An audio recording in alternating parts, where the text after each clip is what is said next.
Hello, I'm Shirella. When someone says to you, don't panic, what do? Well, if you're like me, you panic. So if someone says to me, just breathe, all of a sudden I start chest breathing, and I get worse. And then whenever someone says, just breathe, and I start to breathe fast and panic, then I think, why am I even breathing? This is not working. This is just making it worse. So I learned something called box breathing. And first of all, we're going to draw a box. I want you to take the top side of a box being from your neck across your shoulders, and then the two sides are going to go down your body, and then the bottom part of the box is going to be at the very bottom of your torso, which is your pelvic floor, the perineum area.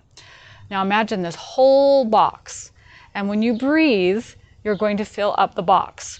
You're going to expand your chest, your stomach, your lower pelvis, even your back. Go ahead and try it with me. Ready? Breathe in. All over. It should be all over, exploding. And then breathe out. Everything imploding. Try it again. Breathe in. Everywhere, all the way down to your chair is going to feel the effects of that breath. And then breathe out. So it's kind of opposite of what you think. You breathe in, it expands out. You breathe out, it shrivels in. Now I'm going to tell you something here that was so cool. It used to be that I would leak, if you get what I mean, like jumping on a trampoline. You know, after you have babies, you're kind of loose down there. And so they would say, do your Kegels, scrunch up, tighten up, do your Kegels. When you come to the stop sign, do your Kegels. Yeah, I did that for years and years and years, but this is what stopped it. Okay, if you're trying to scrunch up down there in the area where you're practically on your chair, if you squeeze in, it's like a balloon. So when you blow into a balloon, it's tight.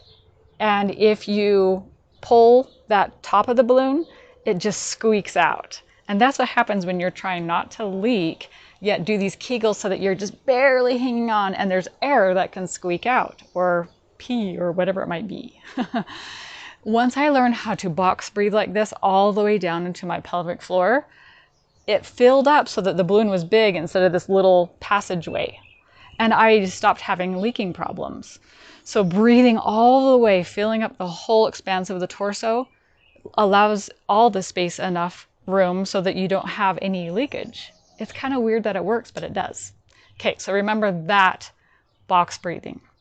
Now, something else that I never understood until I took some science lessons is that the vagus nerve is really what calms you. So if someone says, just breathe, and you start to panic in your chest, breathe, breathe, breathe, breathe, and pretty soon you're hyperventilating, well, you are not actually accessing the vagus nerve. So the vagus nerve goes all the way from around our ears to the back and through the neck, all the way down to the stomach area. And when you breathe in that lower box area we talked about, you expand your insides enough that you push against the vagus nerve, which is calming and relaxing. The more you can expand that box we talked about, the more you can press against the vagus nerve, which kind of gives you a prickly calmness. So go ahead and try that now. Okay, let's breathe into the box and see how big you can expand your abdomen, because that's where the end of that vagus nerve is. Vagus spelt V-A-G-A-S, not like Las Vegas. Let's go win. Okay, ready? Breathe. Abdomen large. Now breathe out. Breathe in, fill up all the space. Now breathe out. You should start to feel a prickly calmness that feels wonderful. That's not a normal way that you feel when you're just breathing like normal. This will change everything, accessing the vagus nerve. When you start to panic or when you start to feel like, I gotta breathe, and you think breathing's not gonna help, you gotta breathe deeper, you gotta breathe fuller, you gotta fill up the box. Okay, so speaking of panic, I remember there was a time around COVID where everyone was talking about how the whole world was gonna die, and I was watching this map of the sickness spread from China over to Sweden, over to the United States, to New York, and over to California, and to the large cities. And I live in the small city, and I was just waiting for it to descend upon my city where we're all going to die. Did you have any of that kind of a panic? and I had to pull out what I call the panic box. Here's what the panic box is. The panic box is, first of all, take 5 things that you see around you. You might see a tree, you might see your knee, you might see a window, whatever it is. This is getting you out of your racing thoughts, out of your fearful mind, monkey mind thoughts going on. 5 things you can see. Now, and why we call this a box is because ideally, if you're this kind of person, you might want to put things into a box that you can see. Maybe you would put a small piece of jewelry or gem, or a picture of something you like to see, something that's pleasing for you to see, and you can just keep that into a little box. So 5 things you can see, but I guess I'm not that kind of a person, and I just want to have it whenever I panic. I don't want to have to say, where's my box? I just want to know it's there in my brain for me to access. The 4 things in your panic box, or your imaginative panic box, are things that you can hear. So right now I'm hearing birds. I'm hearing the cars on the freeway. I hear a bee right over there. You can even hear your own breath. It's funny because sometimes when I think, oh, I only hear one thing, when you stop, you can hear the clicking of the clock, you can hear the refrigerator, you can hear your heartbeat, you can hear things that you didn't even realize. So 4 things that you can hear. 3 things in your panic box that you can feel. And of course, my first thing is always my clothes. I can feel my clothes, that's easy. And then it's good if you can feel different textures. So maybe the grass, or the smooth surface of a chair, or the carpet, or skin, something you can feel so you can get out of those racing thoughts. 2 things, second thing, 2 in the panic box is things that you can smell. So this is where it's good to have a box, because you could actually pull out an essential oil or some kind of a fragrance that you appreciate. But I can always go to my detergent or whatever smell I'm smelling, and there's usually something in the air. Right now I can smell blossoms outside here. It smells really good. So something you can smell. Can you guess the last one in your panic box? This is something you can taste.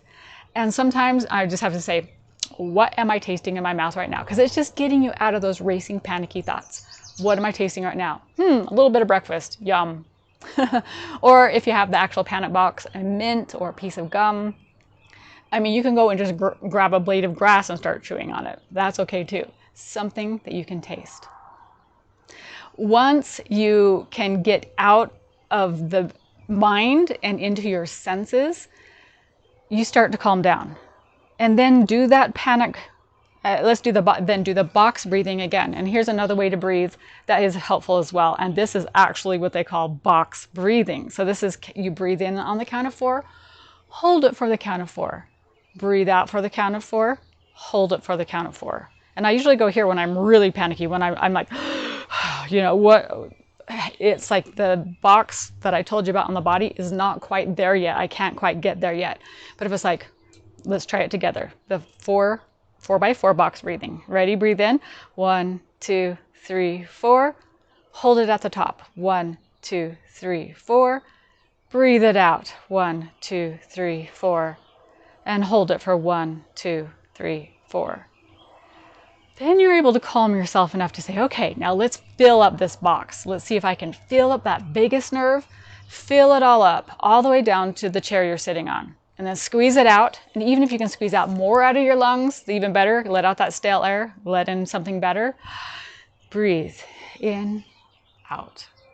I can promise you this is going to make your days better. When you start to get nervous and fear, or you're fearful and panicky, it will help you. And so the next time someone says breathe, you don't go, you say, got this, I got this. 1, 2, 3, 4, I've got my panic box, I've got my vagus nerve, and I'm filling up my whole torso box.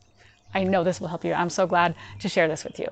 If you want to know more about all-around health, I've created a program that's a 91-day program called www.honeydewhealthin91.com, which will get you feeling great all around in 91 days.